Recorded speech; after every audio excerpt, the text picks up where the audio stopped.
শক্তি এক হয়ে ফিলিস্তিনে ইসরায়েলের পক্ষে অবস্থান নিল।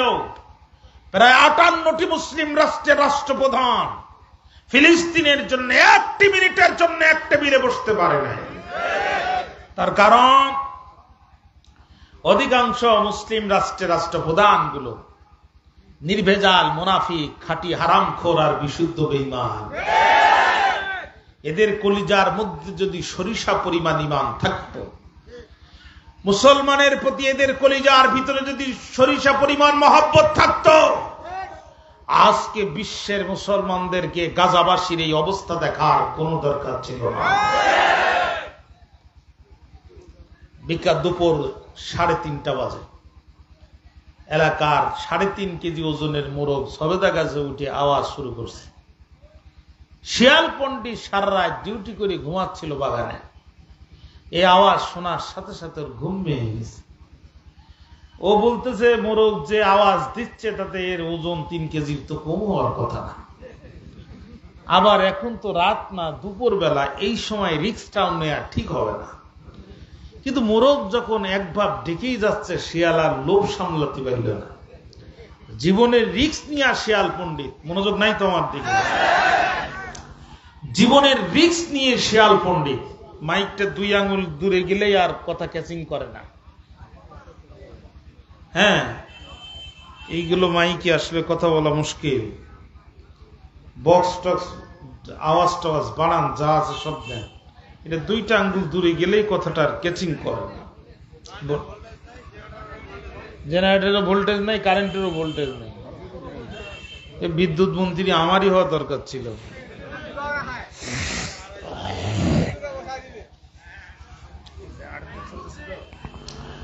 মনোযোগ আছে আমার দিকে প্রিয় ভাই? আমি কি শেষ করে দিব? সামনে আগাবো? মনোযোগ দেন। শিয়াল পণ্ডিত জীবনের রিস্ক নিয়ে গাছের নিচে এসে বলছে, ভাগিনা সামনে দিয়ে তো যাতায়াত করেন কেন? সামনের যাতায়াত বন্ধ করে দেন। একবারও সামনে দিয়ে আর কেউ যাবেন না।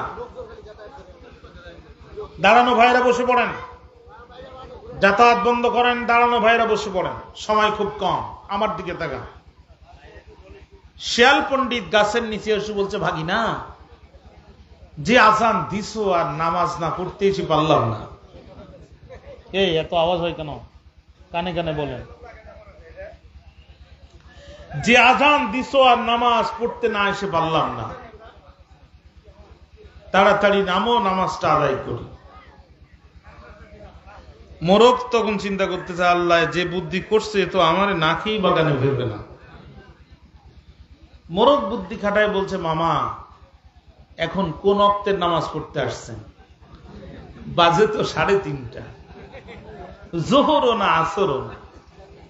আর আমি সামান্য মুয়াজ্জিন, 700 টাকা বেতন পাই, 5 ওয়াক্ত আজান দেই। নামাজ পড়ানোর দায়িত্ব আমার না, ওজন্য আলাদা ইমাম আছে। যদি আপনি জোহরের নামাজ পড়তে আসেন তাহলে you have to wait at least 30 minute, 30 minute আপনাকে অপেক্ষা করতে হবে। আর যদি আপনি আসর পড়তে আসেন তাহলে কমপক্ষে আপনাকে এই মাইকালা এত কথা বলতেছে কেন রে ভাই? আল্লাহু আকবার। কি হয়েছে? আপনারা গল্প করলে আমি ওয়াজ করতে পারবো?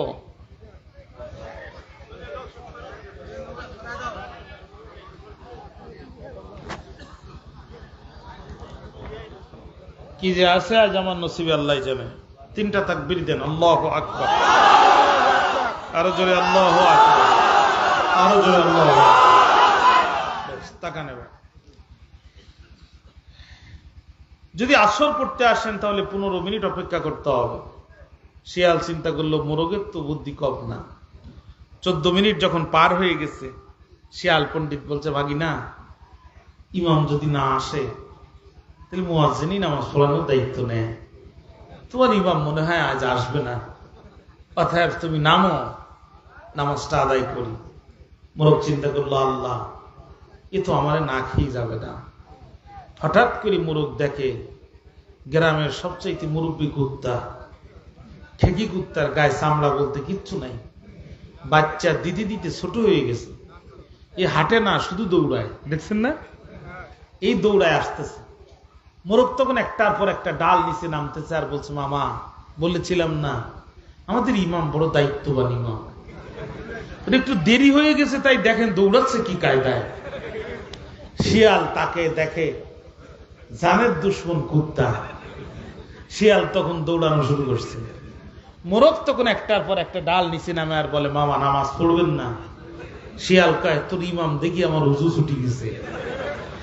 আজ দুঃখ করে বলতে হয় 58টি মুসলিম রাষ্ট্রের রাষ্ট্রপ্রধান যদি এক টেবিলে বসে একটি সিদ্ধান্ত নিয়ে বলতে, ইসরায়েল স্টপ দেয়ার, ইসরায়েল স্টপ দেয়ার, ইসরায়েল ওখানেই থামো, আর একটি কদম সামনে ফেলবে না, 75 বছর ধরে নিরীহ মুসলমানদেরকে পাখির মতো হত্যা করেছ, আমার বোনের ইজ্জত লুণ্ঠন করেছ, আমার মাসুম বাচ্চাকে পৃথিবীর জমিন থেকে বিদায় দিয়েছ, ইসরায়েল আমার বাইতুল মাকদাসের আযান ইকামত বন্ধ করে দিয়েছ।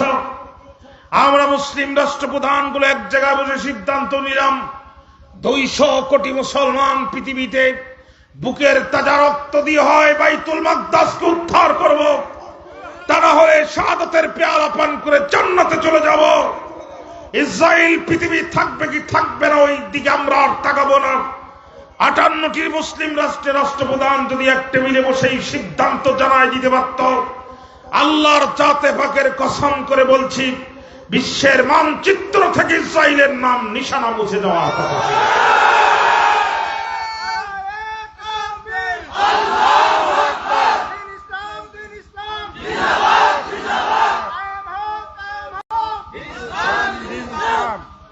সুতরাং অত্যন্ত দুঃসময়ে আজ এই মাহফিল অনুষ্ঠিত হচ্ছে। আপনাদের কি মনে আছে আমি রেখেছিলাম আবুল আহাব বলতেছে আলিহাজা জামাতানা, মনে আছে আপনাদের? মনে আছে? অন্য বর্ণনা এসছে আখাজা বিয়াদি হাজারা, আবুল আহাব হাতের মধ্যে নিয়েছে পাথর,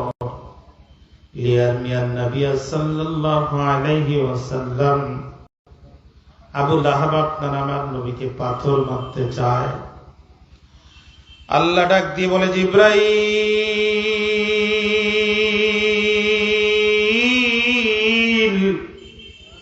আর করোনা দেরি, চলে যাও তাড়াতাড়ি, ওর মুক্তি ব্যস্ত আমার নবীর ধ্বংস কামনায় হাত দিয়ে আবার নবীকে পাথর মারতে চায়। আমি আল্লাহর কি আর সহ্য হয়? রে জিবরিল, আমার নবী যেন মন খারাপ করে না, আমার নবীর জীবনের একটি সেকেন্ড নষ্ট হবে না, বরং যে আমার নবীকে অভিশাপ করলো আমি আল্লাহ নিজেই তাকে অভিশাপ করলাম। আর আমার অভিশাপ করার মাধ্যমে কিয়ামতের আগ পর্যন্ত আমায় বিশ্বাসী যত বান্দা পৃথিবীতে আসবে, নামাজের মধ্যে নামাজের বাইরে, সুন্নাতে নফলে তাহাজ্জুদে ফরজে, প্রতিটি সেকেন্ডে প্রতিটি মিনিটে পৃথিবীর কোথাও না কোথাও আবুল আহাবের উপরে অভিশাপ চলতেই থাকবে। জিবরাইল আলাইহিস সালাম চলে আসলেন, সূরা লাহাব নাযিল হয়ে গেল, তাব্বাত ইয়াদা আবি লাহাবিন ওয়া তাব। চিৎকার করে একবার বলা যাবে কি আল্লাহু আকবার। আমি একটি হাদিস দিয়েই সূরাটি কেন নাজিল হয়েছে আমি এটি আলোচনা করে ফেলেছি। এখন যদি আমি আপনাদের অনুমতি পাই তাহলে একটু ভিতরে প্রবেশ করতে চাই। আপনারা কি রাজি আছেন?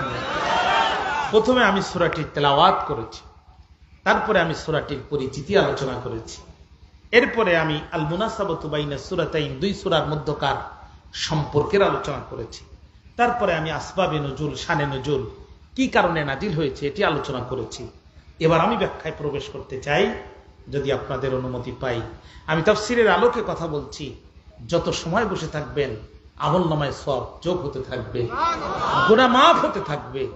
মাটির তলের পিঁপড়া থেকে শুরু করে হাত্তাল হিতানে মিনাল মা, সমুদ্রের অতল গহ্বরের মাছ পর্যন্ত যাতে আল্লাহ আপনাকে আমাকে ক্ষমা করে দেয়, এজন্য তারা আমাদের জন্য দোয়া করতে থাকবে।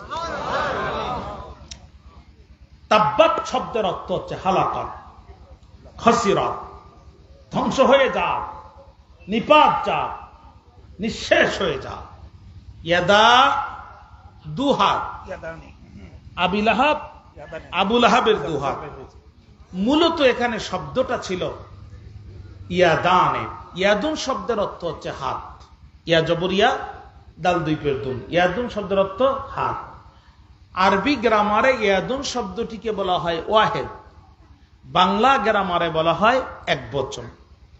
আরবি গ্রামারে ওয়াহেদকে যদি তাসনিয়া করতে হয়, এক বচনকে যদি দ্বিবচন করতে হয়, তাহলে এক বচনের সাথে আলিফ আর নুন বৃদ্ধি করে দিলে, যোগ করে দিলে দ্বিবচন হয়ে যায়। মূলত এখানে শব্দটা ছিল তাব্বাত ইয়াদানে, কিন্তু ইয়াদানে শব্দের সাথে আবি লাহাব শব্দের ইদাফাতের সম্পর্ক হওয়ার কারণে আরবি গ্রামারে বলে ইদাফাত, বাংলা গ্রামারে বলে সম্বন্ধ পদ।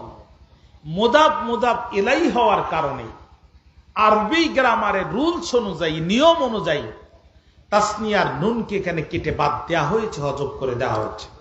তাহলে অর্থ দাঁড়ালো তাব্বাত ধ্বংস হোক, ইয়াদা দুই হাত, আবি লাহাব আবু লাহাবের, ও তাব্বা এবং সে ধ্বংস হয়েছে।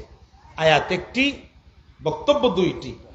আয়াতের প্রথম অংশ তাব্বাত ইয়াদা আবি লাহাব, এই অংশটিকে তাফসিরের পরিভাষায় বলা হয় দুআউন আলাইহি, অভিশাপ বা বদদোয়া। আর ওয়াতাব, সে ধ্বংস হয়েছে, এই অংশকে বলা হয় ওয়াল ইখবার, অভিশাপ বা বদদোয়ার ফলাফল। নাহুর আলোচনা শেষ। কোরআন যদি আপনি বুঝতে চান, তাহলে আরেকটি গুরুত্বপূর্ণ কিতাব আপনাকে বুঝতে হবে, সেটি হচ্ছে বালাগাত। যারা বালাগাত বুঝে না, তারা কোরআনের প্রকৃত স্বাদ অন্বেষণ করতে পারবে না। এই বালাগাতের ভিতরে একটা গুরুত্বপূর্ণ অধ্যায় আছে, নাম তার মাজাজ মুরসাল। বলতে পারেন হুজুর, মাজাজ মুরসাল কাকে বলে? আতলাকাল জুজ ও আরাদাল কুল, শব্দ প্রয়োগ হবে অর্ধেকের, কিন্তু অর্থ গৃহীত হবে পরিপূর্ণের। যেমন উদাহরণ, রাসূলুল্লাহ সাল্লাল্লাহু আলাইহি সাল্লাম বলেছেন যে চোখ আল্লাহর ভয়ে কাঁদে। এই রাস্তায় কথা হচ্ছে, এই ভাইগুলো কারা? এই ভাইদেরকে বসায় দেন, ভলেন্টিয়ার ভাইয়েরা। রাস্তায় কোনো মানুষ, হ্যাঁ তো হোক, হিন্দু ভাই হলেও বসে যান,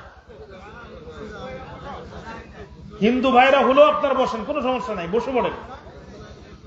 হিন্দু তাই কি হয়েছে, বসে পড়েন, একবারে ডাইরেক্ট প্যান্ডেলের ভিতরে ঢোকেন, বসেন। হুদাল লিন্নাস, কোরআন সমস্ত মানুষের হেদায়েতের কিতাব, ঠিক কিনা? বসে পড়েন। হিন্দু দাদা বাবুরা, আপনারা প্রয়োজনে মঞ্চে আসেন, কোনো সমস্যা নাই, বসেন। আমার মনে বলতেছে আপনারা বিরক্ত হচ্ছেন, বিরক্ত আসতেছে আপনাদের? রাসূলুল্লাহ বলছেন যে চোখ আল্লাহর ভয়ে কাঁদে, এই চোখ কঠিন কালো জাহান্নামের আগুনে জ্বলবে না। তার মানে আমরা কি বুঝলাম? লোকটা যদিও জাহান্নামে যাবে, কিন্তু আল্লাহ চোখ দুটো তুলে জান্নাতে দেবে। আসলে কি তাই না? এই চক্ষু বিশিষ্ট মানুষগুলি কঠিন কালো জাহান্নামের আগুনে যাবে না। দেখেন, রাসূলুল্লাহ শব্দ ব্যবহার করেছে চোখ, কিন্তু অর্থ গৃহীত হয়েছে ব্যাপক, পুরাটাই। একেই বলে আতলাকাল জুজ ও আরাদাল কুল। শব্দ ব্যবহার হবে ছোট্ট অংশের, কিন্তু অর্থ গৃহীত হবে পরিপূর্ণের। অনুরূপ ভাবে তাব্বাত ইয়াদা আবি লাহাব, আবু লাহাবের দু হাত ধ্বংস হোক, তার মানে আবু লাহাব লোকটা ভালো থাক, হাত দুটো ধ্বংস হয়ে যাক না। ওয়াল মুরাদু কুল্লুহু, আবু লাহাব নিজেই ধ্বংস হয়ে যাক। নাহু বলেছি, বালাগাত বলেছি। এখানে কিয়াসের দুইটা কথা আছে, যুক্তির দুইটা কথা আছে। আপনারা আমার কথার জবাব দেন। নিচ থেকে উপরে কোনো কিছু ছুঁড়ে ফেলে মারতে হয় যখন, কয়টি হাত ব্যবহার করতে হয় তখন? দুইটি হাত দিয়া। একটা হাতলা ইট যদি আপনি মারেন, খুব বেশি দূরে মারা যাবে না, কিন্তু এক হাত দিয়া কায়দা মতো যদি দেন, অনেক উপরে মারা যাবে যাবে। আল্লাহ রাসূল পাহাড়ের উপরে, আবু লাহাব সহ সমস্ত কাফেররা পাহাড়ের নিচে, সেখান থেকে রাসূলের দিকে পাথর ছুঁড়ে মারার জন্য আবু লাহাব হাত ব্যবহার করছে কয়টা? আপনারা কথা বলেন সকলে, প্রিয় ভাইয়েরা। হাত ব্যবহার করছে কয়টা? একটা। এরপরে একজন আর একজনকে যখন হুমকি দেয়, হুমকি বোঝেন তো? তোরে যদি পঞ্চগড়ে পাই, তোর চামড়া তুলি ফেলবো, বলে না? আর ওদিক বলে, মিয়া পঞ্চগড় কি তোর বাপের? তোরে পঞ্চগড় লাগবে না, শুধু বোধায় যদি কোনোদিন পাই, তোর চামড়াও তুলবো, সেই কোম্পানির লবণও লাগাবো। এই যে একজন আর একজনকে হুমকি দেয় যখন, কয়টি হাত ব্যবহার করে তখন? একটা।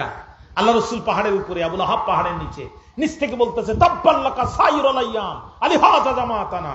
হাত ব্যবহার করছে কয়টা? তাহলে পাথর নিক্ষেপ করার সময় হাত ব্যবহার করলো একটা, আবার অভিশাপ দেওয়ার সময় হাত ব্যবহার করলো একটা। আমার যুক্তি হলো, আল্লাহ তাআলা কেন এখানে তাহলে বললেন তাব্বাত ইয়াদা আবি লাহাব, আবু লাহাবের দু হাত ধ্বংস হোক, ওর আরেকটি হাত তো কোনো কাজই করেনি।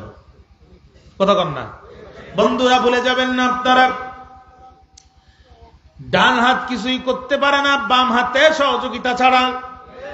তীর নিক্ষেপ করবেন যখন, ডান হাত দিয়ে নিক্ষেপ করতে পারবেন না ততক্ষণ, বাম হাত দিয়ে ধনুক ধরবেন না যতক্ষণ।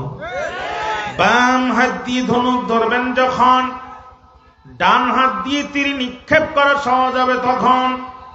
90% মুসলমানের দেশে কোরআনের মাহফিলে 144 ধারা জারি করে, নবীজির নামে ব্যঙ্গাত্মক ছবি ছাপায় যারা, আবু লাহাবের ডান হাত তারা, আর পিছন দিক থেকে প্রশাসনের সহযোগিতা দেয় যারা, আবু লাহাবের বাম হাত তারা। এই জন্য আল্লাহ বলছে তাব্বাত ইয়াদা আবি লাহাব, আবু লাহাবের ডান হাত ধ্বংস হোক, ওর বাম হাত কেবল শুরু করতেছে, একটু শুরু করতে দেন, আমারে একটু শুরু করতে দেন। আলোচনার বিষয় হচ্ছে সূরা। বর্তমান জাতির আবু লাহাব কারা কারা? আমরা জীবনে বহুবার নামাজ পড়েছি, কিন্তু সমাজের আবু লাহাব গুলোরে মসজিদে সভাপতি আর সেক্রেটারি বানাই রেখেছে। এই জাতির আবু লাহাব কারা কারা? আজকে আমরা একটু তাদেরকে চিনে বাড়ি যেতে চাই। রাজি আছেন প্রিয় ভাইরা? তাহলে একটু মনোযোগ দেন, একটু মনোযোগ দেন, ঠান্ডা হয়ে বসেন আর আমাকে নীরবতা দেন। আমি খুব খারাপ মানুষ, কানে সাউন্ড আসলে আমি মোটে কথা বলতে পারি না, এটা আমার একটা খুব বদ অভ্যাস। খুব নিরিবিলি আমার দিকে মনোযোগ দেন। রূপকথ্যে মানুষের হাত দুইটি। আজ যে হাতগুলো দিয়ে কোরআনের মাহফিল বন্ধ করা হচ্ছে, এগুলো আবু লাহাবের হাত। যে হাত দিয়ে পত্রিকায় নবীজির ব্যঙ্গাত্মক ছবি ছাপানো হচ্ছে, এগুলো আবু লাহাবের ডান হাত। আর এদেরকে বিভিন্ন বলায় যারা রক্ষা করছে, এরা হচ্ছে আবু লাহাবের বাম হাত। রূপকথ্যে মানুষের হাত দুইটি। জোরে বলেন কয়টি? একটি হলো তার নিজের হাত, আরেকটি হচ্ছে তার ক্ষমতার হাত। রাস্তায় দুই লোক মারামারি করছে, একটি লোক ডায়াবেটিসের রোগী, লাঠি ছাড়া হাঁটে না, চশমা ছাড়া দেখে না, ঠেলা মারলে দাঁড়ায় না, খুব দুর্বল। কিন্তু স্বরাষ্ট্রমন্ত্রীকে টেলিফোনে পেতে তার 5 মিনিটের বেশি সময় লাগে না। লোকটি শারীরিকভাবে দুর্বল কিন্তু প্রশাসনিকভাবে সবল। আরেকটি লোক 3 জনের খাবার একা খেতে পারে, 3 জনের কাজ একা করতে পারে। ও ঘুষি মারলে মানুষ বাঁচে না, সবাই ওরে ভয় পায়, কিন্তু ওর আবার একা একা চেয়ারম্যানের কাছে যাওয়ার সাহস হয় না। লোকটি শারীরিকভাবে সবল কিন্তু প্রশাসনিকভাবে। এই দুই লোক রাস্তায় মারামারি বাজছে। তো যার গায়ে শক্তি ছিল ও চিন্তা করলো আগে মারি, ঘুষি যা আছে কপালে হবেন কেন সকালে। দিছে ঘুষি, ডায়াবেটিসের রোগী, এই ঘুষি খেয়ে চিতই পুড়ে গেছে। পাশে দাঁড়ায় ছিল যারা বলা বলি করছে, তারা মিয়া ক্ষমতা থাকলেই ডাক্তার গায়ে হাত দিতে নেই, তুমি তো জানো না ওর হাত কত লম্বা, ওর হাত কত লম্বা। আচ্ছা, কারোর হাত কি আমাদের থেকে আরো 1 হাত লম্বা? তাহলে এই হাত কোন হাত? ক্ষমতার হাত। আল্লাহ বলেন যে ক্ষমতার বলে বলিয়ান হয়, আবু লাহাব আমার নবীর দিকে আঙ্গুল উঁচু করার দুঃসাহস দেখায়। যে ক্ষমতার বলে বলিয়ান হয়ে আবু লাহাব ইসলামের বিরুদ্ধে আঙ্গুল উঁচু করার দুঃসাহস দেখায়, যে ক্ষমতার বলে বলিয়ান হয়ে আবু লাহাব আমার ওহীর দাওয়াতে বাধা দেওয়ার দুঃসাহস দেখায়, ওর নিজের হাত ধ্বংস হোক, ওই জাতীয় ক্ষমতার হাত ধ্বংস হয়ে যায়। আমার ভাইরা, আমার বন্ধুরা খেয়াল করেন, এমন কোনো কাজ করবেন না যাতে আমার আলোচনা করতে কষ্ট হয়। কোরআনের মাহফিল আর যাত্রার প্যান্ডেলকে এক মাপবেন না, খুব আদব নিয়ে বসবেন। আল্লাহ তাআলা আমাদের নসিবে হেদায়েত যোগ করে দিক। আর জোরে বলেন আর বিরক্ত হয়ে গেলে শুধু আমাকে সিগন্যাল দিবেন। আমি মোটামুটি আর 45 মিনিট 12:30 আপনাদের ছেড়ে দেবেন ইনশাআল্লাহ। রাজি আছেন না? আমার দিকে তাকা, আমার দিকে তাকা। যেন তেন কাফের মনে করেন না, ভুল করবেন। একমাত্র কাফের যার নামে কোরআনে সরাসরি সূরা নাজিল হয়েছে। কোরআনে ফেরাউনের নাম এসেছে, কিন্তু সূরায় ফেরাউন বলে কোন সূরা কোরআনে এসেছে? কথা কয় না, আসছে। রসুলকে একজন বলছে মাজনুন, পাগল। কি বলছে? আল্লাহ সহ্য হয়নি। সূরা কলম, নুন অল কলামি ওয়া মা ইয়াসতুরুন, বলতে বলতে বলতে বলতে বলতে বলতে এক পর্যায়ে আল্লাহ বলে দিলেন উতুল্লিম বাদা যালিকা জানিম, নবী আপনাকে পাগল বলেছে যে অবৈধ সন্তান সে। ও যারে বাপ বলে বাপ সে নয়, ওর বাপ যে কে সেটা ওর জানা নাই। আর যার জন্মের ঠিক নাই, ইসলাম আর আপনার বিরোধিতা করা ছাড়া তার আর কোনো কাজ নেই। ওয়ালিদ ইবনে মুগিরা অবৈধ সন্তান, এটা পৃথিবীর কেউ জানতো না। ওর মা যার সাথে ব্যভিচার করেছে এই দুইজন জানতো, আর আল্লাহ তাআলা জানতো। কিন্তু নবীকে মাজনুন বলেছে, আল্লাহর আর সহ্য হয়নি। আল্লাহ জানাই দিয়েছে অবৈধ সন্তান, কিন্তু ওয়ালিদ ইবনে মুগিরার নাম আল্লাহ তাআলা কোরআনে ব্যবহার করেননি। ব্যবহার করেছে? ওর নাম কোরআনে আল্লাহ ব্যবহার করেননি।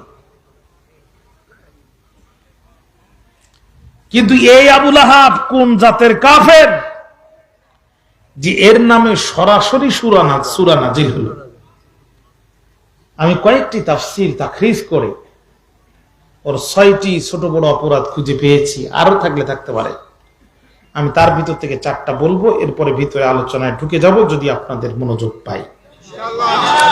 রাজি আছেন না? আল্লাহ তাআলা কবুল করুক। ভাইয়ের আবুলের 1 নম্বর অপরাধ ছিল কোরআনের দাওয়াতে বাধা সৃষ্টি করা। এটা ওর ফার্স্ট ক্রাইম। আবু লাহাবের ফার্স্ট ক্রাইম, প্রথম অপরাধ ছিল কোরআনের দাওয়াতে বাধা সৃষ্টি করা। কোরআনের আওয়াজও সহ্য করতে পারত না। হজের মৌসুমে হাজিরা আসলেন মক্কায়। আল্লাহর নবী তাদেরকে দাওয়াত দেয়, হাজিরা তোমাদের কোনো টেনশন নাই, শুধু একটিবার বলো আল্লাহ ছাড়া কোনো মাবুদ নাই। আমি আব্দুল্লাহর বেটা মুহাম্মদ কথা দিলাম তোমরা হবে সফল কাম। পিছন দিক থেকে আবু লাহাব বলতেছে লা তুসাদ্দিকুহু, তোমরা তারে বিশ্বাস করো না। আন্নাহু মাজনুন, সে একটা পাগল।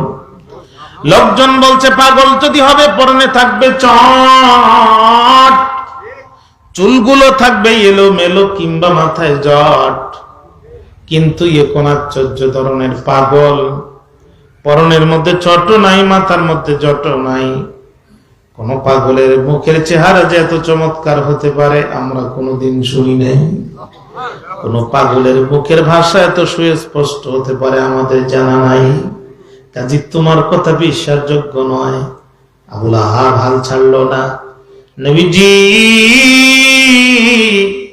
দাওয়াত দিল যতক্ষণ, আবু লাহাব বাধা দিল ততক্ষণ।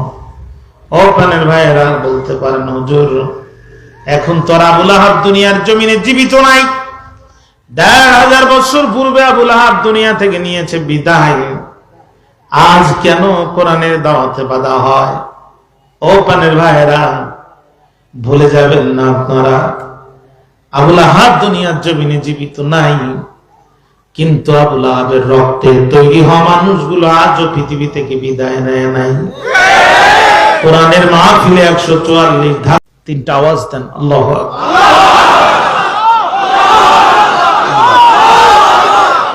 কি রাজ্য তো গভীর হচ্ছে, আপনাদের স্পিরিট তো বাড়তেছে। আল্লাহ কবুল করুন। এই মাহফিল কিয়ামতের দিন আমাদের নাজাতের ওসিলা বানায়। আমাদের তো কোনো আমল নাই, আল্লাহ এই মাহফিলকে আমাদের নাজাতের ওসিলা বানায়। আবু হুরায়রা রাদিয়াল্লাহু তাআলা 5000 হাদিস বর্ণনা করেছে। 5000 একদিন বসে বসে কাঁদতেছে। রাসূলুল্লাহ বলছে, আবু হুরায়রা তুমি কাঁদো কেন? দুনিয়ার এই চাকচিক্য কি তোমাকে কাঁদাচ্ছে? আবু হুরায়রা বলছে, ইয়া রাসূলুল্লাহ, বিশাল কিয়ামত আর পরকাল কিভাবে পাড়ি দেব এই জন্য কাঁদতেছি, আমার আমল তো খুব অল্প। 5000 হাদিস বর্ণনাকারী আবু হুরায়রার আমল যদি অল্প হয়, তাহলে আপনার আমার আমলের খবর কি? একটু মনোযোগ দিয়ে বসেন। আল্লাহ চাইলে মাহফিল আমাদের নাজাতের ওসিলা বানায় দিতে পারে। আমাদেরকে যদি ঘরের ভিতরে, মনে আছে তো, শহীদও করে ফেলে, আমরা হাসি মুখে মৃত্যুকে আলিঙ্গন করে প্রমাণ করব বাবার বেটা এখনো পৃথিবীতে আছে, সাহাবীদের উত্তরসূরিরা এখনো পৃথিবীতে আছে, তারা হাসি মুখে জীবন দিতে পারে কোরআনের জন্য, মাথা নত তারা করতে জানে না, জানে না, জানে না।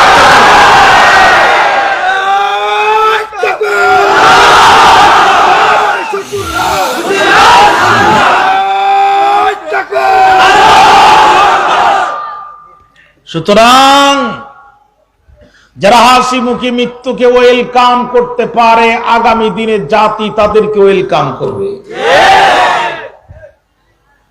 অপেক্ষা করেন, এ অমানিসার অন্ধকার থাকবে না। এ টিভির অন্ধকারের রাষ্ট্রজাল ভেদ করে দেশে পূর্ব দিগন্ত থেকে খুব দ্রুত একটি রক্তিম সূর্য উদিত হবে। সমস্ত চক্রান্তে রাষ্ট্রজাল ভেদ করে অবশ্যই সেই সূর্য হবে আল কোরআনের সূর্য। সুতরাং হতাশ হওয়ার কোন সুযোগ নাই। মুনাফিকরা হতাশ হবে, মুমিনরা হতাশ হবে না। ইসলামের জন্য আপনি আমি কি করেছি তাই আমরা হতাশ হই? ফিলিস্তিনের হামাসের ভাইদের যে কুরবানি, তার কোটি ভাগের 1 ভাগ কুরবানি আমাদের নাই। ঠিক না ঠিক বলেন কেউ ভাইরা? সুতরাং এই দুনিয়া মর্দে মুমিনের জন্য, কাপুরুষের জন্য নয়। মর্দে মুমিনরা লড়বে, ভীতু কাপুরুষ দুর্বল ইমানদার মুনাফিকরা পালাবে। আমরা 2 বোন, আমাদের বাবা পয়গম্বর, আল্লাহর কোরআনের জন্য আমরাই আগে রক্ত দিব, মাথা নত করব না। ফাতাল্লাকাহুমা, আবু লাহাবের 2 সন্তান ঘরের মধ্যে ঢুকে নবীজি 2 কন্যাকে তারা তালাক দিয়ে দিল। তালাক দিয়ে হাসতে হাসতে বেরিয়ে বলছে, বাবা তুমি চেয়েছিলে যা পেয়েছো তা। কয় কি হয়েছে? কয় তোমার কথা মতো 2 কন্যাকে তালাক দিয়ে দিয়েছি, এখন বুঝি তুমি খুশি হয়েছ? আবু লাহাব বলছে, আমি খুশি হব না ততক্ষণ মুহাম্মদকে চূড়ান্ত অপমান করব না, যতক্ষণ ওর সাহস কত বড়, আমার নামে নাকি সূরা নাজিল হয়। কি জাতের কাফের টের পাওয়া যাচ্ছে? ওর নামে কি সূরা এমনি নাজিল হয়েছে? ও তো ফিরাউনের চেয়েও ভয়ঙ্কর, কথা কয় না? কিন্তু না, বড় ছেলে যে উতবা, ও বসে পড়ল, বসে বলছে বাবার সব কথা মানা যায় না। কারণ ও বউ তালাক দিয়েছে, ওর মেজাজটা এমনি খারাপ, কিন্তু বাবার সাথে তো বলতে পারতেছে না। বাবার সব কথা মানা যায় না, বাপ যা ইচ্ছা তাই করবে, আর এটা সহ্য করতে হবে। কলিজার রানীকে কুরবানি করে দিয়েছি, চোখের দিকে তাকাতে পারিনি, হৃদয়ের রক্তক্ষরণ হচ্ছে, এই বউ ছাড়া থাকবো কেমনে? এই বউ তালাক দিয়ে ফেলেছি, এরপরে এখন বলতেছে শ্বশুরের অপমান করতে। এই বসলাম, তুমি পিতৃ পরিচয়, ও জায়গা জমি সব ঘোড়ার ডিম, কিচ্ছু আমার লাগবে না, শ্বশুরকে আমি অপমান করতে পারবো না। আল্লামা শিহাবুদ্দিন মাহমুদ আলুসি রহমাতুল্লাহ আলাইহি তাফসীরে রুহুল মানির মধ্যে লেখেন, আবু লাহাবের প্রথম সন্তান উতবা আপনার আমার নবীজির শানে এতটুকু সম্মান দেখানোর কারণে, বদরের এতটুকু সম্মান দেখানোর কারণে আমার ভাইরা মক্কা বিজয়ের দিন আবু লাহাবের প্রথম 2টা সন্তান উতবা এবং মুতআব নবীজির হাতে হাত রেখে চিরদিনের জন্য তারা ইসলামের ছায়ার তলে ফিরে এসেছিল। কিন্তু সবচাইতে ছোট ছিল যেটা, ওর বাবার চেয়ে ডবল শয়তান ছিল সেটা। আপনারা কাফন চোরের গল্প শুনেছেন না? সারা জীবন কাফন চুরি করে যখন মরার সময় হলো, তখন ওর মনে হলো যে আমি একটু পিসাব হব। সন্তানদের দেখি বলছে, আমি তো মরে যাব, চলে যাব, রেখে যাব সবই, তোরা কি কেউ আমার সাথে যাবে? কয়, তোমার সাথে যাব মার খাতি? সারা জীবন কাফন চুরি করিস, তোমার সাথে কবরে গেলে আমাদের অবস্থা কি হবে আমরা জানি না। তো বলছে, তাই যদি না যাস তাহলে আমার মরার পরে দুনিয়ার উপরে এমন কাজ দিবি চালু করে যাতে করে মানুষ আমারে প্রশংসা করে। আচ্ছা, কাফন চোরকে প্রশংসার পাত্র বানানো এটা কি এত সহজ কাজ? কঠিন কাজ না? সন্তানেরা জানাজার সাথে সাথে বলছে, প্রিয় মুসল্লিয়ানে কারাম, আপনাদের জন্য 2 লক্ষ টাকার মহির জবি করা হয়েছে, খবরদার আপনারা কেউ ওই মেহমানদারি গ্রহণ না করে যাবেন না। মহিষের গোস্ত খাওয়া শেষ না হতেই বলছে, আগামীকাল আপনাদের জন্য উটের ব্যবস্থা থাকবে। এইটা শেষ না হতেই বলছে, আগামীকাল দুম্বার ব্যবস্থা। মানুষ শুধু রাস্তা দিয়ে দৌড়ায়। একজন আর একজনকে বলছে, ভাই কোথায় যাও? কয়, দাঁড়ানোর সময় নাই, কাফন চোরের বাড়ি দুম্বার গোস্ত খেতে যাই। 3 সন্তান রাত্রি মিটিং দিয়ে বলছে, ভাই আমাদের এই ভালো কাজেতে কোনো লাভ হয় নাই। মহিষ খাওয়ালাম, উট খাওয়ালাম, দুম্বা খাওয়ালাম, তাও বাবার নাম থেকে কাফন চোর নামটা গেল না। কি করা যায়? সবচাইতে ছোট ছিল যেটা, বড় চালাক ছিল সেটা। ওনার বাড়ি আবার মনে আপনাদের এলাকায় ছিল। ও বলছে, শোনো, বাপ করেছে আকাম, আমরা যতই করি ভালো কাম হবে না বাবার সুনাম। বাবার সুনাম যদি বাড়াতে চাও তাহলে বাবার চেয়ে ডবল আকাম শুরু করে দাও। বাপ শুধু কাপনের কাপড় চুরি করত, আমরা কাপড় চুরি করবো, লাশটাও গাছে ঝুলাবো, মানুষ দেখবে যখন বলবে তখন। এর থেকে এর বাপ ভালো ছিল, এর বাপ শুধু ধরতো কিন্তু এদের মতো ঝুলাইতো না।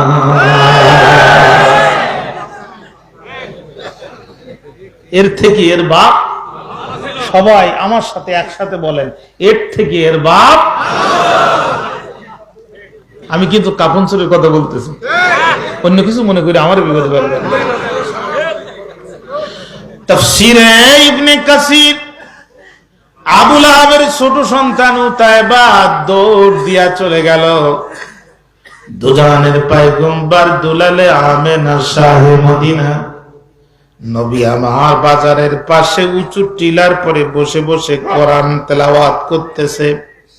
নবীজির জামাই উতায়বা যে আল্লাহ রাসূলের সাথে 4টা বেয়াদবি করলো। কয়টা?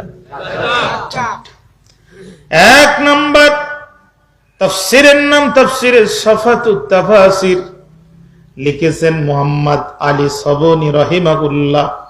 এই তো মাত্র 3 বছর আগে তিনি পৃথিবী থেকে বিদায় নিয়েছেন। ক্ষণজন্মাই মহাপুরুষ সিরিয়াতে জন্মগ্রহণ করেছিলেন। শেষ জীবনে তিনি তুরস্কে থাকতেন। তার লেখা তাফসীর, তাফসীরে সাফাতুত তাফাসির এদেশের কামিল ক্লাসে পড়ানো হয়। তিনি উল্লেখ করেন, আবু লাহাবের ছেলে উতায়বা সর্বপ্রথম যে বেয়াদবিটা করল সেটা তিনি নবীকে বলল, আনা কাফিরুম বিন নাজমি সুম্মা তালা ওয়ান নাজমি ইযা হাওয়া মা দাল্লা সাহিবুকুম ওয়া মা গাওয়া। নবীর সামনে যে বলল, তোমার উপরে নাজিল হওয়া সূরা নাজমের 2টা আয়াত আমি মানি না। নাউজুবিল্লাহ। নবীজি অবাক হয়ে গেলেন, বলে কি আমার জামাই? পরিচিত মানুষগুলো এভাবে অপরিচিত হয়ে গেল। 2 নম্বরে, তোমার 2 কন্যাকে আমরা 2 ভাই তালাক দিয়েছি, তুমি কি জানো না?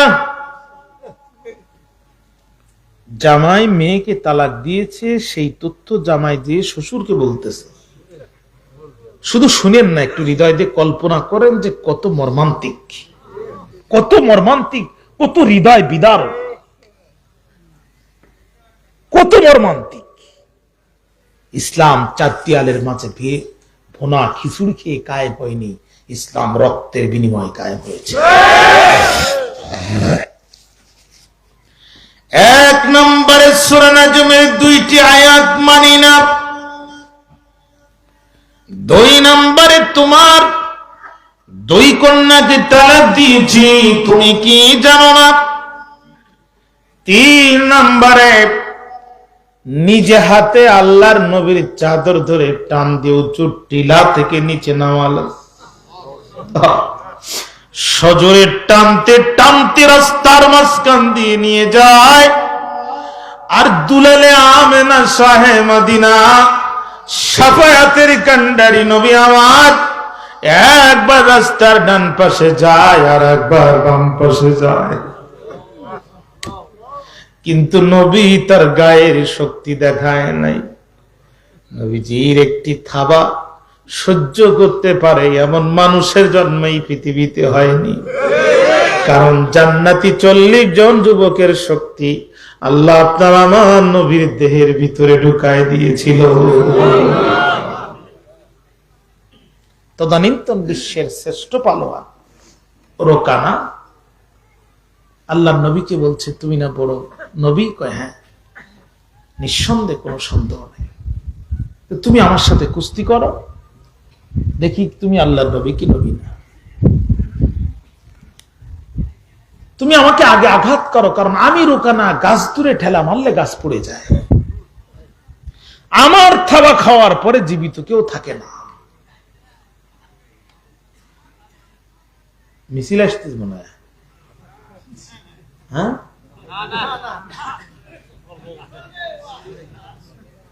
আওয়াজ দেন আল্লাহু আকবার।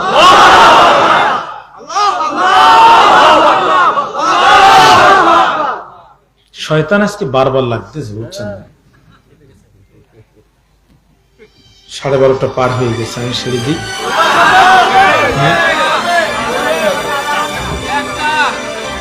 তাহলে একটা লোক মাজা সোজা করে দাঁড়াতে পারবেন না, আর কোন রকম আওয়াজ আমার কানে আসবে না। একবার আওয়াজ দেন আল্লাহ। হ্যাঁ, নজর দিয়ে দেবো।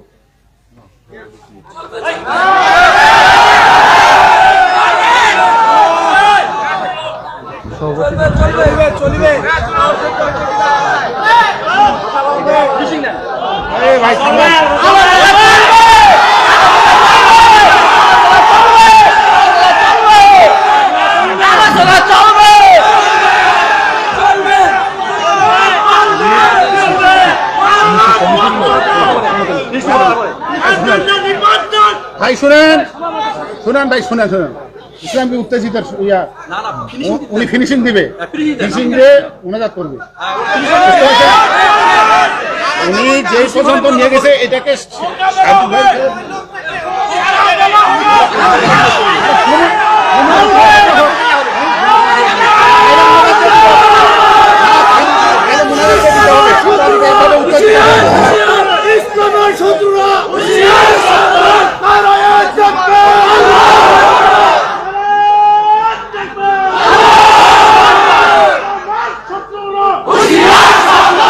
আমরা বিতর্কে যাব না।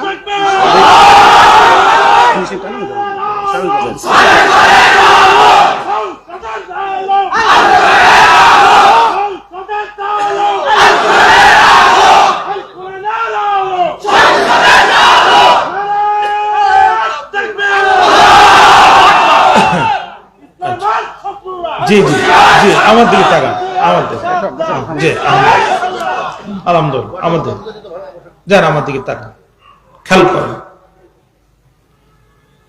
আল্লাহ রাসূল বলছে, ইসলাম কখনো আগে আঘাত করা পারমিট করে না। আমার জীবনও যদি চলে যায় রোকানা, আমি আগে আঘাত করব না। রোকানা আল্লাহ রাসূলকে আঘাত করল, আল্লাহ রাসূল রোকানার আঘাতকে ঠেকালেন, বাম হাত দিয়ে রোকানার ঘাটটা মটকায় একটা আছাড় দিলেন। তদানীন্তন বিশ্বের সবচেয়ে শক্তিশালী পালোয়ান রোকানা বিশ্ব নবীর বাম হাতের আঘাতে একটানা 1.5 ঘন্টা মাটিতে বেহুশ হয়ে পড়েছিল। রসুলের একটি থাবা মোকাবেলা করার মতো মানুষের জন্ম পৃথিবীতে হয়নি, কিন্তু আল্লাহ রসুল তার জামাইকে কিছু বললেন না। কারণ ইসলাম আগে আঘাত করা পারমিট করে না, আঘাত আসবে ইসলাম প্রতিরোধ করবে। খেয়াল করেন ভাইরা আমার, নবীজির চাদর ধরে টান মারতে মারতে মারতে মারতে রাস্তা দিয়ে যখন টেনে নিয়ে যায়, দুজাহানের নবীজি একবার রাস্তার ডান পাশে যায়, একবার বাম পাশে যায়। এমত অবস্থায় পাপাচার দুরাচার এত জোরে টান মারলো, ওর টানের কারণে নবীজি চাদর ছিঁড়ে গেল। আল্লাহর নবী মাটির মধ্যে লুটিয়ে পড়ল। নবী আমার মাটির মধ্যে লুটিয়ে পড়ার পরে কিছুক্ষণ পর যখন নবীজি দাঁড়ায় গেল, ও চতুর্থ নাম্বার বেয়াদবিটা ঠিক তখনই করলো। নবীজি দাঁড়াতে দেরি হলো, নবীজির মুখে থুতু নিক্ষেপ করতে দেরি হলো না, কিন্তু থুতু নবীজির মুখ মোবারকে লাগলো না। কারণ কিয়ামত পর্যন্ত নবীজির ইজ্জতের দায়িত্ব নিজের হাতে তুলে নিয়েছেন যিনি। ও প্রাণের ভাইরা, একটাবার চিৎকার করে বলেন তো দেখি কে তিনি?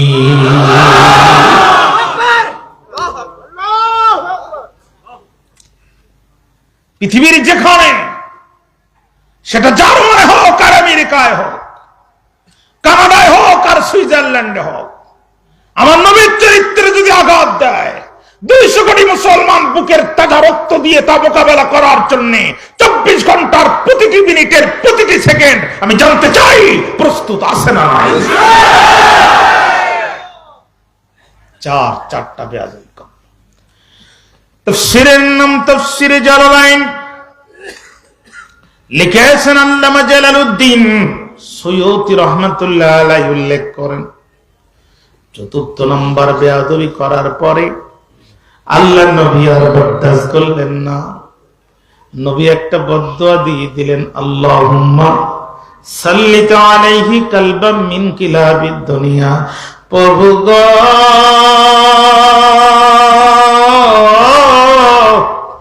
তোমার দরবারে তো কুকুরের অভাব নাই,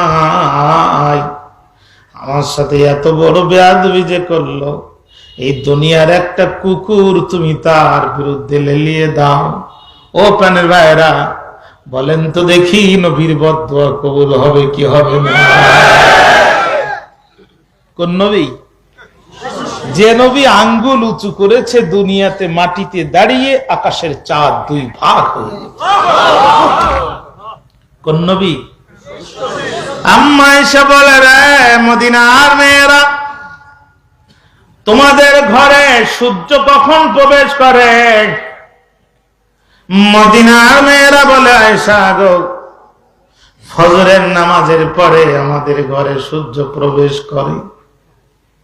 আল্লাহ নবীর স্ত্রী আম্মা আয়েশা বলে, মদিনার মেয়েরা রে, তোমাদের ঘরে সূর্য প্রবেশ করে ফজরের পরে, আর আমার ঘরে সূর্য প্রবেশ করে রাত্রে ঈশার নামাজের পরে। মদিনার মেয়েরা, ঈশার নামাজের ইমামতি করে আল্লাহর নবী যখন আমার ঘরে প্রবেশ করে, কসম আল্লাহর, আমি আয়েশা বলি, দুনিয়ার সূর্যের আলোর চাইতেও আমার ঘরটা বেশি আলোকিত হয়ে যায়। লানা শামসুন ওয়ালিল্লা ফাকি শামসি ওয়া শামসি বিদাবতাল বিশামসি সামাই ফাইন্না শামসা তাতলাউ বাদা ফজরিন ওয়া শামসি তাতলাউ বাদাল ইশাই। এই কবিতা লিখেছেন যিনি, নবীজির স্ত্রী আম্মা আয়েশা, তিনি। চিৎকার করে একবার বলা যাবে কি আল্লাহ? কোন নবী? মসজিদে কিবলাতাইন, আল্লাহ মসজিদে আমাকে নামাজ পড়ার সুযোগ দিয়েছে। বাইতুল মাকদাসের দিকে তাকি রাসূল নামাজ পড়তেছেন। 2 রাকাত হলো যখন, আল্লাহ রাসূলের মনে হলো তখন, আল্লাহ যদি কিবলাটা পরিবর্তন হয়ে কাবাকে তুমি কিবলা বানায় দিতে। আমার আল্লাহ ডাক দিয়ে বলে, জিবরিল রে, যাও আর দেরি করো না, আমার নবী যেন আর একটি রুকু আর একটি সিজদাও বাইতুল মাকদাসের দিকে তাকিয়ে না দেয়।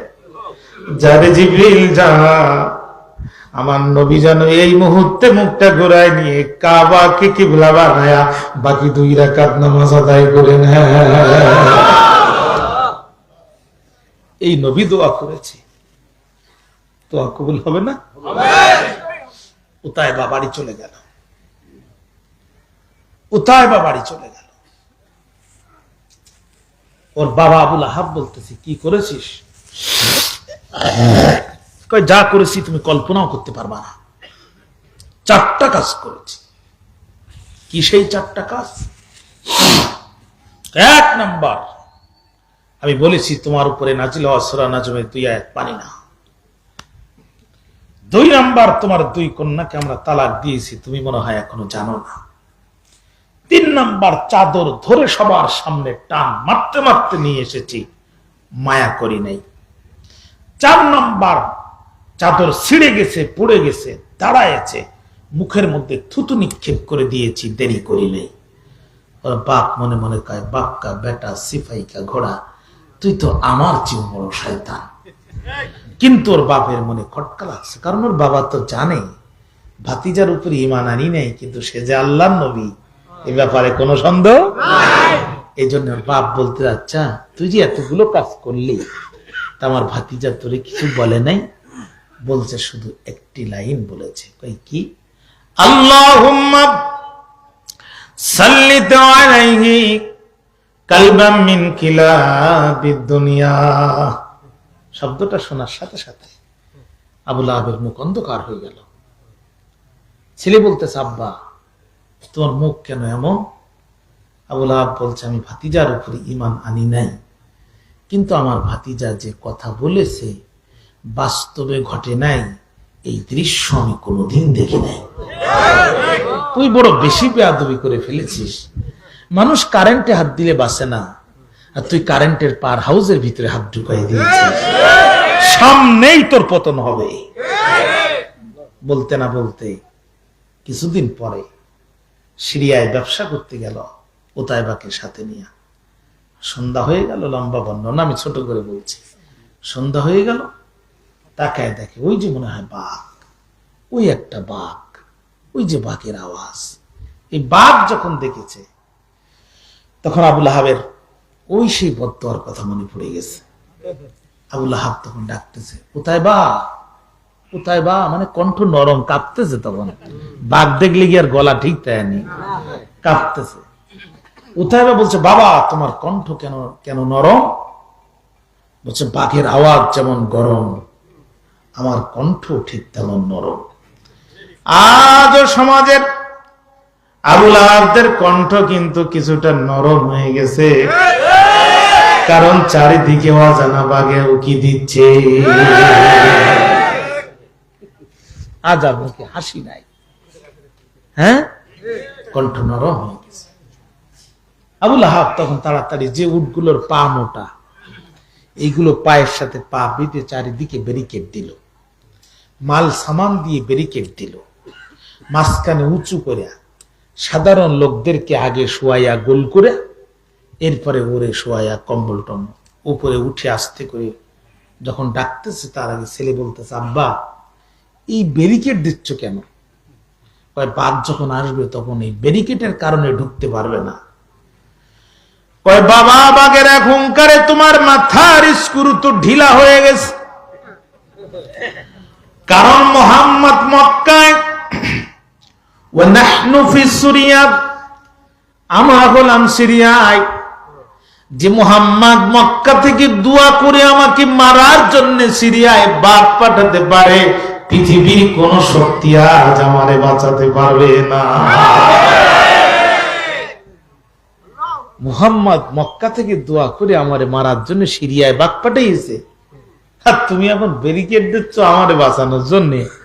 তোমার মাথার স্ক্রু তো ঢিলা হয়ে গেছে বাবা, ভুল তো আমি অনেক আগেই করে ফেলেছি, আজ তো আমাকে কেউ বাঁচাতে পারবে না,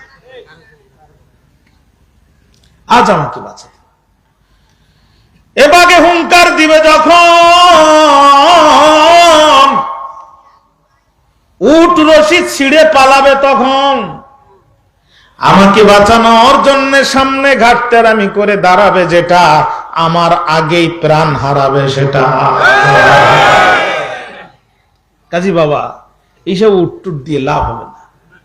আবু লাহাব বলছে, তুই সবসময় বেশি বুঝিস, এই জন্যই তোর নিয়ে যত সমস্যায় উঠতে উঁচু টিলার পরে উঠা আবু লাহাব হাত পাড়ায় দিছে, সন্তানকে শোয়াবে, ডেকে রাখবে।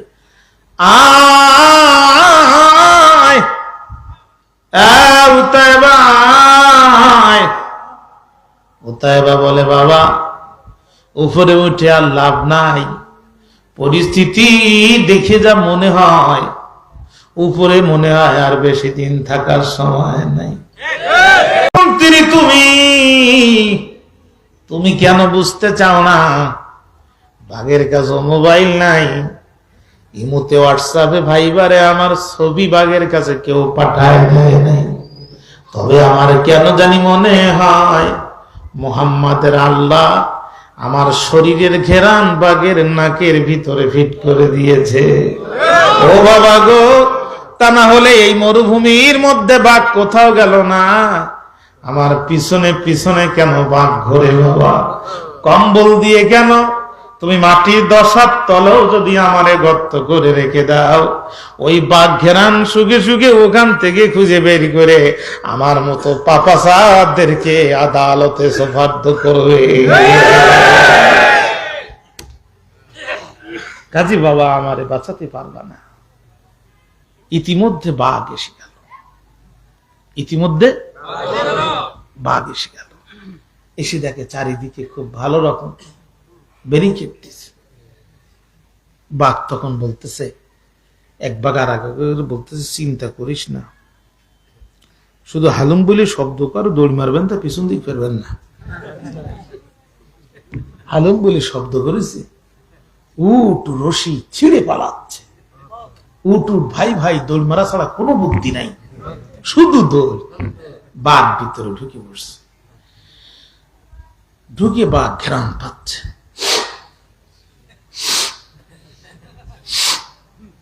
তো মাল খুঁজে পাচ্ছে না, মাল গেল কোথায়? এখন অনেক লোক তো শুকতে শুধু মাথার কাছে, মাল পায় না। হঠাৎ করে দেখে কি একটা যেন ঢাকা। বাঘ 2 পা বাজায়, টিয়া দাঁত দিয়ে দেখে যে মাথা একটা, পাত দিকে যে উঁচু করে দেখে পা 4টা, মানে সিস্টেম করে শোয়াইছে। তো বাঘ তো বিপদে পড়ে গিয়ে, জীবনে তো অনেক মানুষ খাইছে, কোনো মানুষের পা তো 4টে দেখি। ভাইরা আমাদের মাথা কয়টা? পা কয়টা? ইঁদুরের মাথা কয়টা? পা কয়টা? সমস্যা তো আমাদের না, সমস্যা আমাদের পিতা মাতা। ছোট্ট সন্তানদের দাঁত যখন উঠে, বাবা মাই তখন শিখায় দেয়, রে বিটি দাঁতটা নাও, ইঁদুরের গর্তের কাছে যাও, আর ইঁদুরকে বলে দাও, ইঁদুর ভাই আমারটা নাও আর তোমারটা দাও। আশরাফুল মাখলুকাত, আল্লাহর দেয়া দাঁত ওর পছন্দ হলো না। ইঁদুরের দাঁত যখনই কামনা করলো, ইঁদুরের খাসলা তোর মধ্যে প্রবেশ করলো। বলতে পারেন হুজুর, ইঁদুরের খাসলা কি? ইঁদুর গর্ত থেকে উঠে যা পায় সব নিয়ে গর্তের মধ্যে ঢুকায়। এই ইঁদুরের খাসলাত নিয়ে যারা মন্ত্রী হয়েছে, জনগণের টাকা পাচার করি আমেরিকায় শত শত বাড়ি তৈরি করেছে।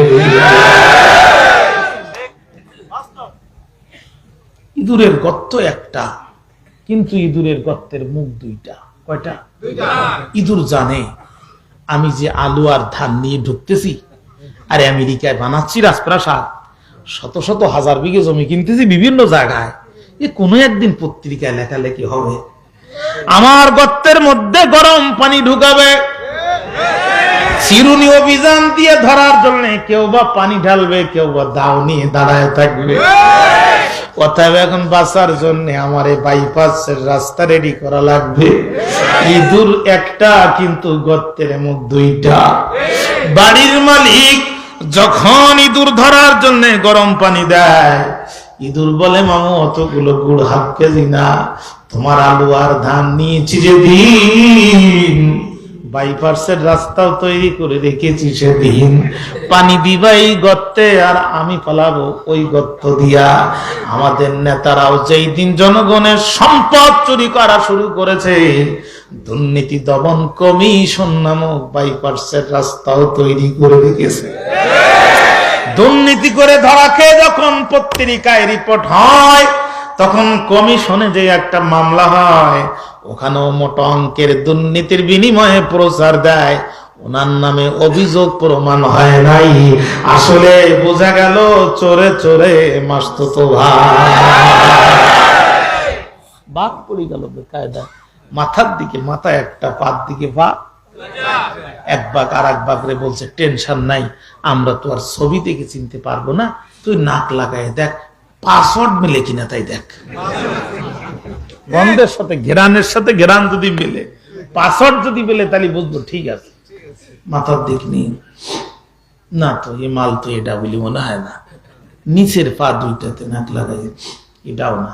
উপরের পা দুইটাতে লাগাইছে, খাপের খাপ মুমতাজের বাপ একবারে সাথে সাথে মিলে গেছে। মিলে যাওয়ার পরে বাঘ আর মোটে দেরি করেনি, দাঁত বসায় দিয়েছে। 200 কোটি ঘুমন্ত মুসলমান যেদিন জাগ্রত হবে, আর সুযোগ একটা যেই দিন পাবে, 1 সেকেন্ডও দেরি করবে না,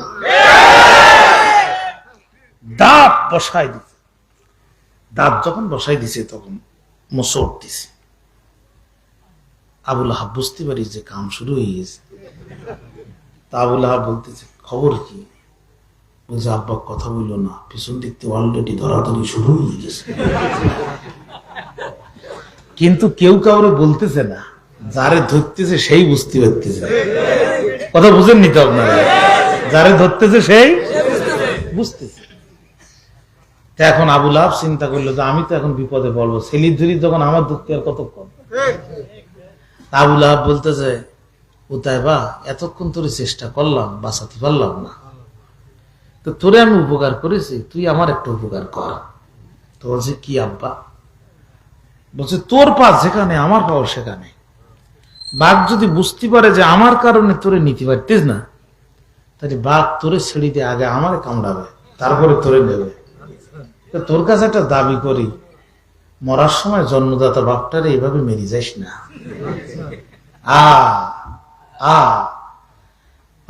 আবুল আহাবের সন্তানেরা, যেই বাবাদের কথা শুনে নিরীহ ইমাম সাহেব মসজিদের মেম্বার থেকে নামায় তারে পা ভেঙ্গে দিয়েছ। সন্তানটা বুকে করে নিয়ে নিরীহ আলেম ঘুমায়, গভীর রাত্রিতে বাড়িতে হানা দিয়ে তারে তুলে নিয়ে কোরাস ফায়ার দিয়ে বিদায় করে দিয়েছ। গ্রামের নিরীহ ব্যবসায়ীটার নামে মিথ্যা মামলা দিয়ে তারে সর্বশান্ত করে দিয়েছ। বাতার যেই দিন পরিবর্তন হয়ে যাবে, তোমাদের বাবারা তোমাদের দুনিয়া তো চিনতে পারবে না, আখেরাতেও পরিচয় দেবে না। আখেরাতে চিনতে পারবেন যিনি দুজানের পয়গম্বর তিনি। আর নবী যদি আখেরাতে চিনতে পারে, রক্ত যদি দিতে হয় ইসলামের জন্য দিব, জেলে যদি যেতে হয় কোরআনের জন্য যাব, জীবন যদি দিতে হয় আল্লাহর জন্য দেব। রাজি আছেন কারা কারা?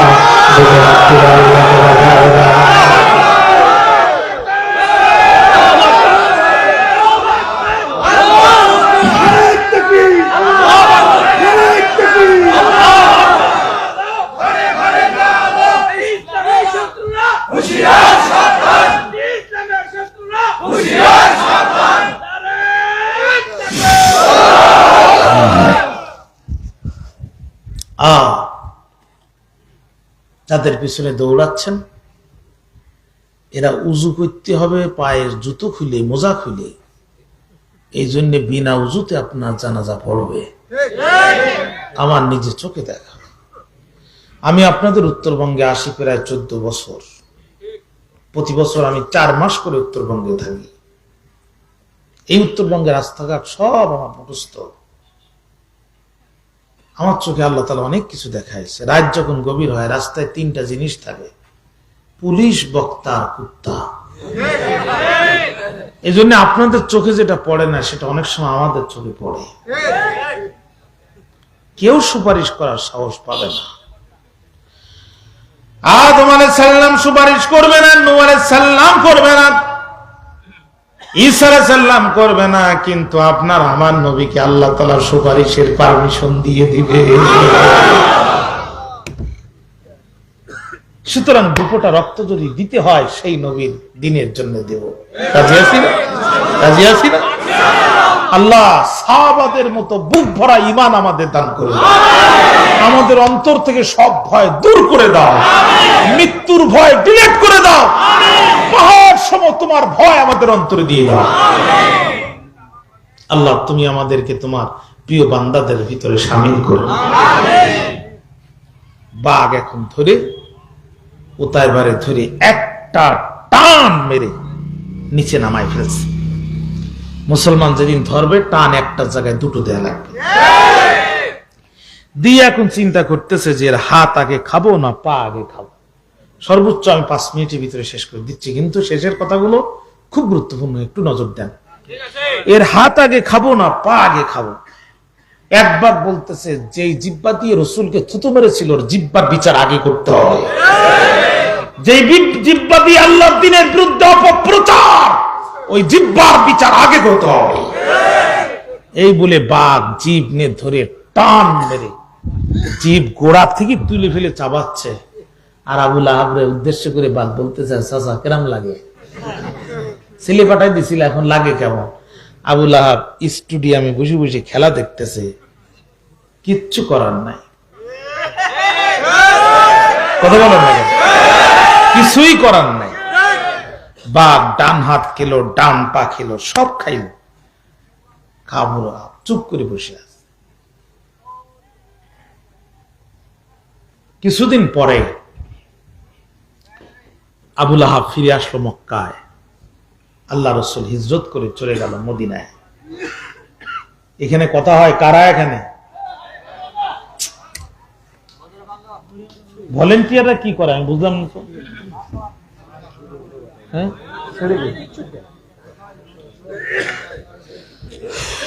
একদম শেষ কথা, এটা একেবারেই শেষ কথা, মনোযোগ দেন, আমার দিকে তাকান। আল্লাহ রাসূল হিজরত করে চলে গেল মদিনায়। 1 বছর যেতে না যেতেই বদরের যুদ্ধের রণদামামা বেজে উঠল। মক্কার নেতারা যে আবু লাহাবকে ধরে বলছে, তুমি শুধু অর্থমন্ত্রী না, তুমি স্বরাষ্ট্রমন্ত্রী। হ্যাঁ, 2টা মন্ত্রণালয়। তুমি যুদ্ধে টাকা যেমন দিবা, সামনে থেকে যুদ্ধে নেতৃত্ব দিবা, নাই আমাদের মান সম্মান থাকবে না। এই 2টো কাজ তোমার করা লাগবে। কিন্তু নবীর ফুফু আবু লাহাবের আপন বোন, নবীর আপন ফুফু এসে বলছে, ভাই খবরদার, যুদ্ধে যাওয়ার নাই দরকার। আমি স্বপ্ন দেখেছি ভয়ঙ্কর, এবার কিন্তু সিরিয়াল তোমার। তোমার চোখের সামনে তোমার ছেলেরে বাঘে খেয়ে ফেলেছে, তুমি কিছু করতে পারো। আর রাত্রি আমি যে স্বপ্ন দেখেছি, তুমি কিন্তু বদরে গেলে ফিরে আসবা না। খবরদার, তুমি যাওয়ার চিন্তাও করো না। আবু লাহাব তখন মাথা চুলকার বলে, বোন রে, বোন বোন রে, বিষয়টা কেমন হয়? সারা বছর খেলা হবে বলে আজ আমি খেলার দিন নিজেই মাঠে নাই। বিষয়টা কেমন হয়ে যায়?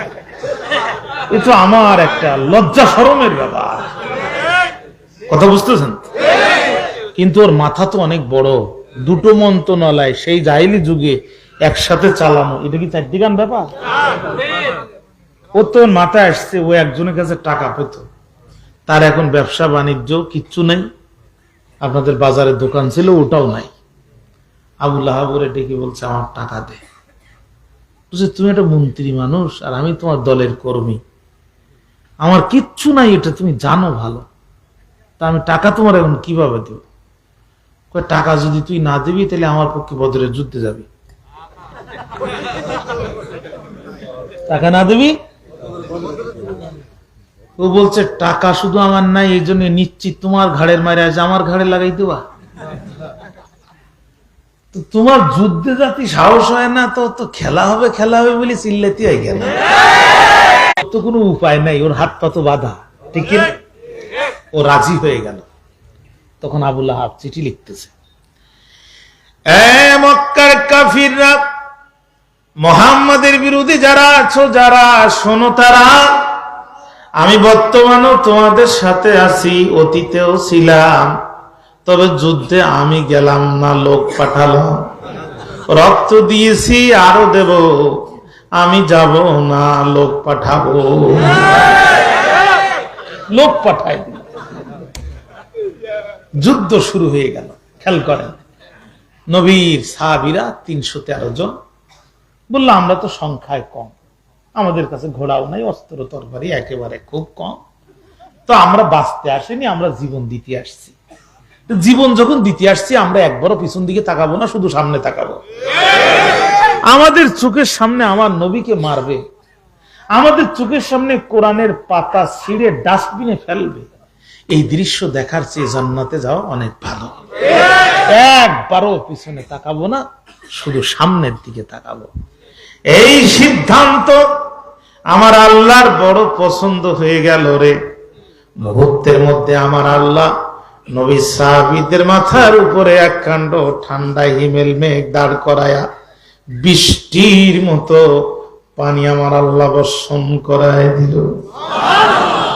কাফেরদের শক্ত জায়গা কাদা হয়ে গেল, পিছলা হয়ে গেল, আর মুসলমানদের বালু জায়গায় পানি পড়ে শক্ত হয়ে গেল।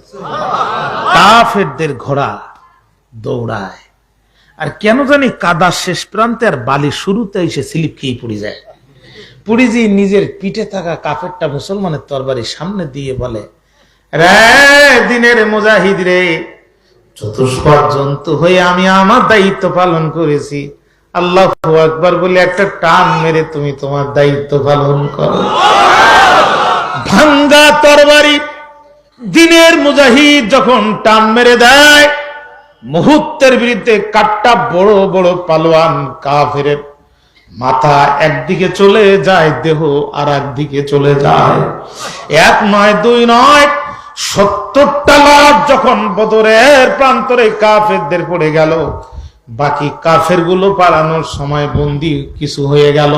ঠিক সেই সময়ে নবী সাহাবীদের মধ্যে কে যেন পতাকা উঁচু করে ধরে তাকবীর ধ্বনি দেওয়ার বলে, আর যুদ্ধ নাই, নবীজি মুহাম্মাদের নেতৃত্বে মুসলমানরা বদরে বিজয় অর্জন করেছে। এই খবর পৌঁছায় গেল মক্কায়। বিরক্তি আসতেছে? এই খবর পৌঁছায় গেল মক্কায়। মক্কায় খবর পৌঁছানোর পরে কাফেরদের যারা স্ত্রী ছিল, ওদের তো মেজাজ খারাপ। তোমরা এতেই মুস্তানি করো, 313 জনের কাছে পাইলে না, আর সে আবু জেহেল, উতবা সাহেবা, বড় বড় মাল সব শেষ করি তোমরা আসছো এখানে, এতেই তোমরা মস্তানি করো। হ্যাঁ, ওরা কি করলো, গোয়াল ঘরের ঝাঁটা, এটি তো আমাদের আঞ্চলিক ভাষা বলে মুড়ো ঝাঁটা, চেনেন তো? আপনারা কি বলেন? বারুদ,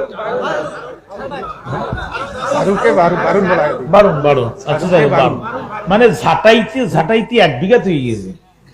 এর একটা শলা পৃথিবীর যে কোনো কোম্পানি সুরিসি ধার বেশি, না? খুব বয়স্ক আর কি। এই বারুন আর পুরাতন জুতা গরু দড়িতে বেঁধে মালা গেতেছে ওদেরকে ওয়েলকাম জানানোর জন্য। কাজী ভাইরা অহংকার দেখায় না, আল্লাহর এই জমিনে অহংকারের সাথে চলো না। ফুলের মালা কিন্তু জুতোর মালা হতে মোটে সময় নেবে না। এই বদরের যুদ্ধের 7 দিন পরে একদম শেষ কথা, আবু লাহাবের ঘাড়ের মধ্যে কি যেন চুলকানি হলো। আবু লাহাব এই পরাজয়ের খবর শুনে খুব ভেঙে পড়লো। এরপরে ওর ঘাড়ে চুলকানি চুলকাচ্ছে, আর মনে করছে যে যুদ্ধে যাওয়ার চেয়ে চুলকানো অনেক ভালো, খুব মজা পাইছে। রাত্রে শুয়ে পড়ছে, সমস্ত শরীর পক্স হয়ে গেল, সমস্ত শরীর তার, আমার ভাইরা, প্লেগ হয়ে গেল, বসন্ত হয়ে গেল। প্রথম দিন ব্যথা, পরের দিন পুষ, তারপরের দিন রক্ত ঝরে। আরো ভয়ঙ্কর বিষয় হলো, কোন কোন বর্ণনা আসছে আবু লাহাব যারে ধরে তার 3-4 দিন এমন জ্বর আসে, মানে 114-15 ডিগ্রি হয়ে যায়। জ্বরের ঠেলায় সে পাগলের মতো দৌড়ায়। এখন ও সন্তানদের ধরে, সন্তানদের জ্বর আসে, বাপ ধরলেই জ্বর আসে, মেজাজ ওদেরও খারাপ হয়ে গেল। চিন্তা করলে এখন কি করা যায়? অস্থায়ী পরিবার পরিকল্পনা হাতে নিতে হবে। এক হাত পরিমাণ একটা একটা লাঠি কেটে ছেলেরা মাজায় গুজিয়ে গেছে। বাপ ধরবে যখন গুতো মারবো তখন। এইভাবে এক দুদিন গুতা মারছে, কিন্তু ওর যখন যন্ত্রণা বেশি করে, গোস্ত খসে পড়ে যায়, মানে কি যন্ত্রণা বুঝেন না? সামান্য একটু ফোড়া হলে মানুষ বেরোতে পারেন না। তখন কি করলো, ও দেখতেছে যে সন্তানরা চিন্তা করলো স্থায়ী পরিবার পরিকল্পনা হাতে নিতে হবে, এই অস্থায়ী পরিবার পরিকল্পনা দিয়ে হবে না। কি সেইটা? ওই ভাই মিলে বাপের হাত পিছনে দিয়া বেঁধে ফেললো। হাত কোথায়? প্রায় 2 ঘন্টা আগে একটা হাদিস আমি পড়েছিলাম, পাহাড়ের নিচ থেকে আল্লাহ রসুলকে লক্ষ্য করে হাতের মধ্যে পাথর নিয়েছিল, মনে আছে আপনাদের? সেই হাত কোথায় চলে গেল? ইসলামের বিরুদ্ধে যে হাত উঁচু হয়, ও হাত আল্লাহ উঁচু রাখেন। পিছনে হাত চলে গেল। সমাজের আবুল আবেরা আলেমদের হাত কড়া পড়াচ্ছ সামনে, সময় আসলেই তোমাদের হাত চলে যাবে পিছনে। পিছনে হাত কড়া পড়াইতেছে, দিয়া লাঠি দিয়া গুতা দিয়া ভিতরে ঢুকায় তালা আটকে দিছে। এখন ক্ষুধার যখন প্রয়োজন হয়, হাত পিছনে বাধা দিছে ঠেলা মেরে, তাহলে উপরেই পড়ে গেছে। প্রথম চান্সে পেটে 3-4 দিন যা ছিল তা তো বেরিয়ে গেছে। আর খাবারের সময় যখন হয়, তখন জানালা দিয়ে খাবার এইভাবে চেলে দেয়, আর বাথরুমের খাবার একই মোটামুটি চেটে চেটে খায়। কোন জিব্বা? পাহাড়ের নিচ থেকে যে জিভ দিয়ে বলেছিল তাব্বাল্লাকা সাইরুল আইয়ামি আলিহাযা জামাতানা, মনে আছে? এই জিভ দিয়ে চিটে চিটে খায়। ওর অসহন যন্ত্রণার আত্মচিৎকার স্ত্রী উম্মে জামিলও একটাবার উকি দিয়ে দেখিনি, ছেলেরাও দেখে না। খাওয়ার কোন রকম জানলাটা খুলে জানলা দিয়ে খাবার ফেলে দেয়, আর ওই হাত বাঁধা অবস্থায় ওখানে চিবিয়ে চিবিয়ে জিব্বা দিয়ে চেটে চেটে খায়। কবে মারে মরে গেছে কেউ খবর রাখে না। কিছু বেদুইন বাড়ির সামনে দিয়ে যাচ্ছে, যে দেখে আবুল আহাবের বাড়ির সামনে তখনও পর্যন্ত মন্ত্রণালয়ের পতাকা পথ করে উঠতেছে। এত আমাদের মন্ত্রীর বাড়ি, এই যে আমাদের সেই খেলা হবে মন্ত্রী, কিন্তু এই ভিতর থেকে গন্ধ আসতেছে কেন? এরা ভিতরে ঢুকতেই আবুল আহাবের ছেলেরা তখন প্রস্তাব দিচ্ছে, ভিতরে একটা পচা